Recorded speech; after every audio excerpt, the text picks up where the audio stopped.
যাত্রা জগতর অপরদন্তী যাত্রা অনুষ্ঠান স্বর্ণমহল যাত্রা স্বর্ণমহল যার প্রযোজক ক্ষীରୋଦ କୁମାର ସ୍ୱାଇଁ କବିରାଜ ସ୍ୱାଇଁ ପବିତ୍ର କୁମାର ସ୍ୱାଇଁ। ତେଣୁ ଆମେ ବ୍ୟବସାୟୀ ଲୋକ, ଆମେ ନାହିଁ ରାଜନୀତିଆ ନା ନାହିଁ ଆମେ କୌଣସି ଚାକିରି ଲୋକ, ଆମେ ବ୍ୟବସାୟୀ ଲୋକ। ଇଏ ହେଉଛି ଗୋଟେ ବ୍ୟବସାୟୀ ଅନୁଷ୍ଠାନର ଗୋଟେ ପକ୍ଷ। ତେଣୁ ଏ ଯାତ୍ରା ଅନୁଷ୍ଠାନ ଓଡ଼ିଶାରେ ବହୁତ 20ଟି ଯାତ୍ରା ଅନୁଷ୍ଠାନକୁ ନେଇକି ପ୍ରତିଦ୍ୱନ୍ଦିତା ସବୁବେଳେ ଚାଲିଅଛି।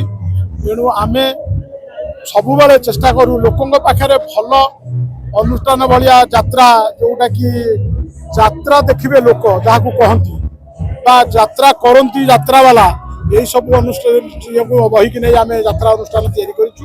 ତେଣୁ ଯାତ୍ରା ଯେତେ ଶୀଘ୍ର ଲୋକମାନଙ୍କ ପାଖରେ ପହଞ୍ଚିବ, ଲୋକ ଯେମିତି ହଉ ଆମ ପାଖରେ ପହଞ୍ଚିବେ। ଆଉ ଏଭଳି ଗୋଟେ ଇଏ ଅନୁଷ୍ଠାନ ଦର୍ଶକ ସବୁବେଳେ ବହି ଦେଖିବାକୁ ଆସନ୍ତି, ନାହିଁ ରେକର୍ଡ ଡ୍ୟାନ୍ସ ହଉ ସେମାନେ ଘଣ୍ଟାଏ ଅଧଘଣ୍ଟା ସେମାନେ ଦେଖିବେ, କିନ୍ତୁ ଯାତ୍ରା ଦେଖିବା ଲୋକ ଅଲଗା ଅଛନ୍ତି। ତେଣୁ ସମସ୍ତ ଯାତ୍ରା ମାଲିକମାନଙ୍କୁ ମୁଁ ଅନୁରୋଧ କରିବି, ଆମେ ଯେହେତୁ ସମସ୍ତେ ମିଳିମିଶି ଗୋଟେ ଯାତ୍ରା ଅନୁଷ୍ଠାନ କରିଛେ, ଏଇଟା ହେଉଛି ପାଲା ବା ଦଶକାଠିଆ। ଆମେ ମଞ୍ଚରେ ଗୋଟେ ପ୍ରକାର କହିବା, କିନ୍ତୁ ତଳକୁ ଓହ୍ଲେଇ ଗଲେ ଭାଇଚାରା ହେବା। ମୁଁ ସମସ୍ତ ଅନୁଷ୍ଠାନ ମାଲିକମାନଙ୍କୁ କହିବି, ଭାଇଚାରା ରକ୍ଷା କରି ଯାତ୍ରା ଅନୁଷ୍ଠାନକୁ ଏଭଳି ପରିଚାଳନା କରନ୍ତୁ ଯେଉଁଥିରେ ଯାତ୍ରା ଦେଖିବେ ଦର୍ଶକ, ଯାତ୍ରା କରିବେ କଳାକାର। ତେଣୁ ସମସ୍ତଙ୍କୁ ଜଗନ୍ନାଥ ପାଖରେ ପ୍ରାର୍ଥନା କରିବି, ସ୍ୱର୍ଣ୍ଣମହଲ ଯେଉଁ ପ୍ରଥମ ରଜନୀରେ ଆଜି ମଞ୍ଚସ୍ଥ କରୁଛି, ଶୁଣ ହେ ରାମ କାହାଣୀ, ପ୍ରଭୁ ତୃତୀୟ ଯୁଗରେ ଯେଉଁ ରାମ ତାଙ୍କରି କାହାଣୀ ଉପରେ ଆଧାରିତ। ତେଣୁ ରାମ କାହାଣୀକି ଆମେ ଆଗକୁ ନେବୁ। ତୋ ନାଁ ପାଖରେ ମୋ ନାଁ ଯୋଡ଼ା, ତାପରେ ମୋ ସିନ୍ଦୁର ମୋ ତୋ ସିନ୍ଦୁର ଆଣ ମତେ ସିନ୍ଦୁର ଦେବୁ।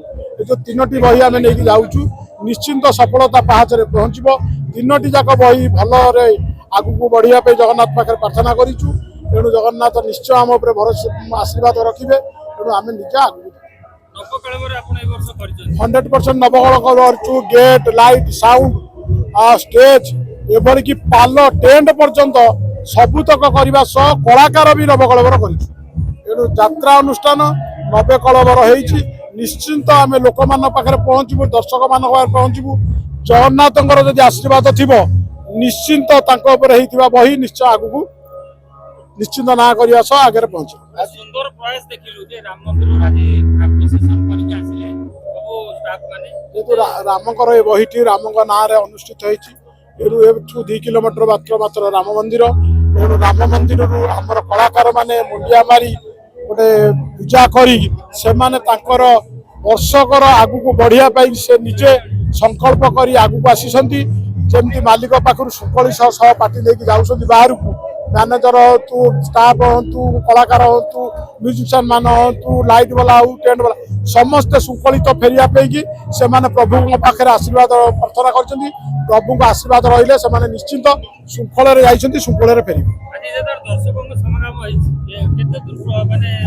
ନିଶ୍ଚୟ ଲୋକଙ୍କୁ ଯାତ୍ରା ଅନୁଷ୍ଠାନ ନିଶ୍ଚୟ ମନକୁ ଛୁଇଁବ।